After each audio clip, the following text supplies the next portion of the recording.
Hi students, welcome in chemistry classes. I am Priyanka Jain and you are watching the important lecture on previous year questions of polymer chemistry. पिछले lecture में मैंने आपको polymer chemistry पर important tips बताए थे, बहुत ही important है आपके लिए, उन्हें ध्यान से देख लीजिएगा। अगर आपने वो वीडियो नहीं देखा है तो लिंक आपको डिस्क्रिप्शन बॉक्स में मिल जाएगा। इसके अलावा 4 वीडियोस और हैं पॉलीमर केमिस्ट्री पे, जिनके लिंक्स आपको डिस्क्रिप्शन बॉक्स में मिल जाएंगे। उन्हें अगर आप कर लेते हैं तो आपका पूरा पॉलीमर केमिस्ट्री कंप्लीट हो जाता है। ठीक है, तो यहाँ पर देखते हैं कुछ और क्वेश्चंस जो कि अभी मैंने आपको नहीं कराए थे और रिसेंट कुछ ईयर्स के हैं, पॉलीमर केमिस्ट्री पर आए हुए हैं। पॉलीमर केमिस्ट्री पर हर साल एक क्वेश्चन आता है, तो ये क्वेश्चंस आपके लगाना बहुत जरूरी है। देखिए पहला क्वेश्चन है जून 2023 से। क्या क्वेश्चन है? A particular sample of polymer has 100 chains with molecular weight 1000, 200 chains with the molecular weight 10,000 and 200 chains with the molecular weight 1 lakh. The polydispersity index of the sample is. ठीक है, तो यहाँ पर आपसे polydispersity index के बारे में पूछा गया है, PDI, और इसका फॉर्मूला मैंने आपको बताया था क्या होता है, weight average molar mass divided by the number average molar mass. ठीक है, और वेट एवरेज मोलर मास आपको पता है किसके द्वारा दिया जाता है, that is summation of all the terms NI square divided by summation of NI। इसी तरीके से नंबर एवरेज मोलर मास दिया जाता है summation of all the terms NI divided by summation of NI। ठीक है, अभी देखिए यहाँ पर आपको क्या दिया हुआ है, यहाँ पर आपको दिए हुए हैं N1 कितना है, यहाँ पर आपको दिया हुआ है 100 चेन्स है। ठीक है, और M1 कितना है, M1 आपको दिया है 1000। इसी तरह से आपको N2 दिया हुआ है 200 चेन्स और उनका मास कितना है M2, दैट इज 10,000।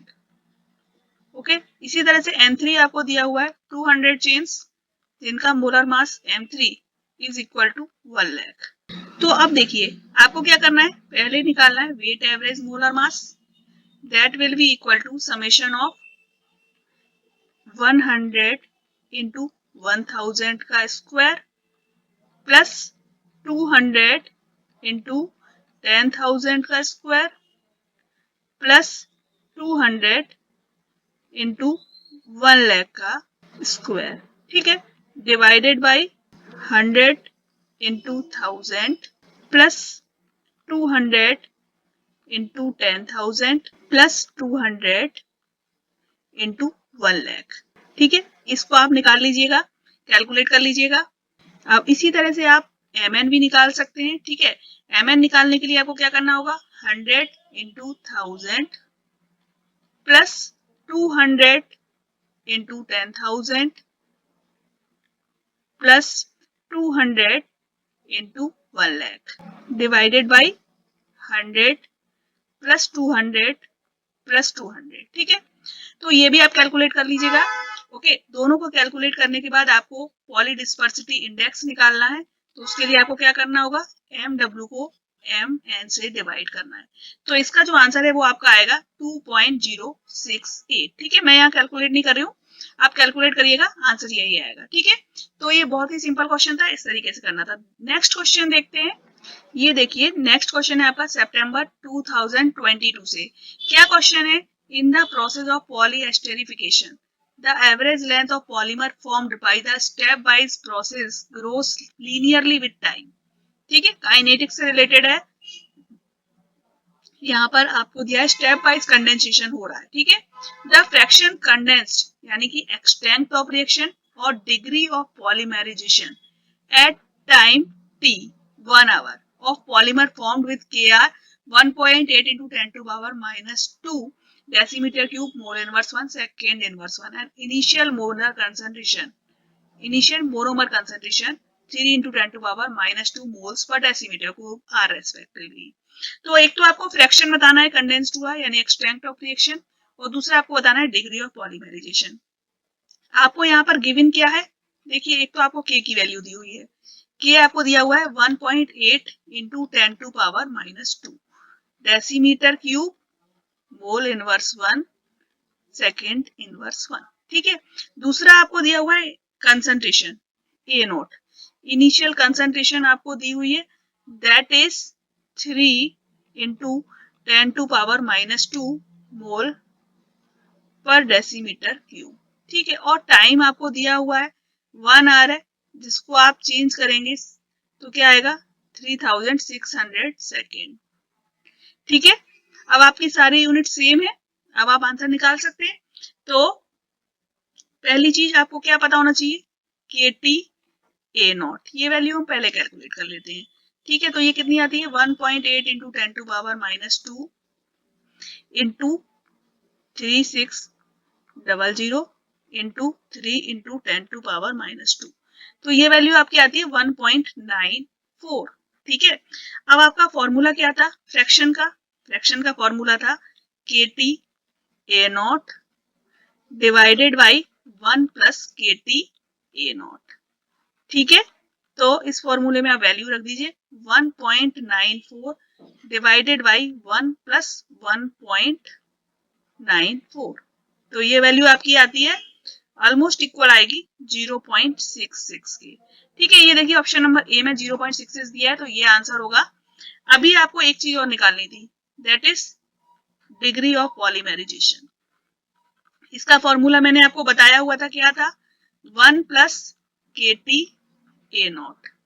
ठीक है, तो यहाँ पर आप वैल्यूज रख देंगे, तो आपकी क्या वैल्यू आ जाएगी 1 प्लस 1.94, यानी कि आपकी वैल्यू आ जाती है 2.94। ठीक है, तो आपके दोनों आंसर आ गए। देखिए मैच कर लीजिए ऑप्शन नंबर ए, इसमें आपको दिया हुआ है यही आपका राइट आंसर है। ठीक है, चलिए नेक्स्ट क्वेश्चन देखते हैं। ये देखिए ये क्वेश्चन है, a sample of polystyrene is composed of 3 weight fractions।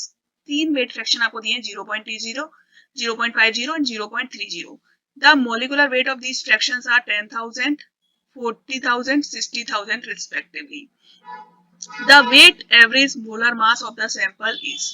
ठीक है, तो अभी देखिए आपको वेट फ्रैक्शंस दिए हैं यहाँ पर। ठीक है, पहली बात जो वेट एवरेज मोलर मास है उसका फॉर्मूला क्या होता है, summation of ni mi square divided by summation of ni mi, ये होता है। ठीक है, तो अब आपको ये दिया हुआ है, क्या दिया है वेट फ्रैक्शन दिया है, तो हम इनको मल्टीप्लाई बाय w कर देंगे। ठीक है, तो आपका क्या आ जाएगा n1 मान लीजिए ये चाहिए, तो इसकी वैल्यू हो जाएगी 0.20 w। ठीक है, तो ये हो गई आपकी 0.20 w। इसी तरह से n2 की वैल्यू क्या हो जाएगी 0.5 w। इसी तरह से n3 की वैल्यू क्या आ जाएगी आपकी 0.3 w। ठीक है, और m1 आपको दिया हुआ है 10,000। ठीक है, 10,000 को हम क्या लिख सकते हैं 10 टू पावर 4। m2 आपको दिया हुआ है 40,000, यानी हम लिख सकते हैं 4 इंटू 10 टू पावर 4। m3 आपको दिया हुआ है 60,000, जिसे हम लिख सकते हैं 6 इंटू 10 टू पावर 4। अब क्या करना है हमको, अब हमको value mw will be equal to 0.2 w into 10 to power 4 plus 0.5 w into 4 into 10 to power 4 plus 0.3 w into 6 into 10 to power 4। ठीक है, divided by 0.2 w plus 0.5 w plus 0.3 w। ठीक है, तो देखिए हम यहां से क्या कर सकते हैं, इस 10 टू पावर 4 को कॉमन ले सकते हैं। ओके, ये कॉमन आ सकता है और w भी यहाँ से कॉमन आ जाएगा, तो w इंटू 10 टू पावर 4 को आप कॉमन ले लीजिए। आपके पास अंदर क्या बचता है ब्रैकेट के 0.2 प्लस 0.5 इंटू 4 प्लस 0.3 इंटू 6। ठीक है, और नीचे आपके पास क्या आ जाता है 1 w। ठीक है, w से w कैंसिल हो जाएगा, तो यहाँ पर आपके पास क्या आ जाएगा, इसको ऐड कर लीजिए आप 0.2 को, और यहाँ पर 2 हो जाएगा और यहाँ पर 1.8 हो जाएगा। ठीक है, इसको ऐड करेंगे तो यहाँ पर जो आंसर आएगा आपका वो क्या आ जाएगा 4 इंटू 10 टू पावर 4, यानी कि 40,000। ठीक है, तो ये आपका राइट आंसर है, option number A is the right answer. ठीक है, चलिए नेक्स्ट क्वेश्चन देखते हैं। ये देखिए एक और क्वेश्चन नवंबर 2020 से, क्या क्वेश्चन है, the degree of polymerization at T is equal to 10 hours of a polymer formed by the stepwise process with polymerization rate constant of 3 into 10 to power -2 per mole per second and initial monomer concentration of 50 millimole etch.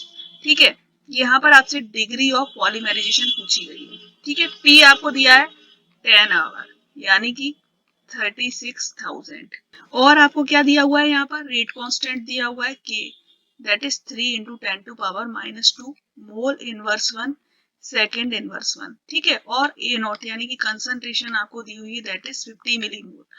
50 millimole, ठीक है, मोल में चाहिए आपको, तो आप क्या करेंगे 50 into 10 to power -3 मोल।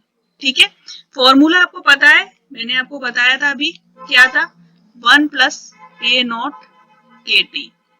फॉर्मूले में पुट कर दीजिए 1 प्लस ए नॉट की वैल्यू कितनी दी है आपको 50 into 10 to power -3 इंटू के की वैल्यू आपको दी है 3 into 10 to power -2 इंटू 36,000। तो इसको आप करेंगे तो आपका यहाँ पर आएगा आंसर 1 प्लस 54 यानी कि 55। तो इसकी वैल्यू आपकी क्या आती है डिग्री ऑफ पॉलीमराइजेशन की 55। ठीक है, तो ये थे कुछ क्वेश्चंस जो रिसेंट ईयर में पूछे गए हैं पॉलीमराइजेशन से। ठीक है, इससे पहले के क्वेश्चंस मैंने आपको अपने पिछले लेक्चर्स में कराए हुए हैं, उनके लिंक्स आपको डिस्क्रिप्शन बॉक्स में मिल जाएंगे, वहां से आप देख सकते हैं। फिर भी आपको कोई प्रॉब्लम आती है तो आप मुझे कमेंट करके पूछ सकते हैं।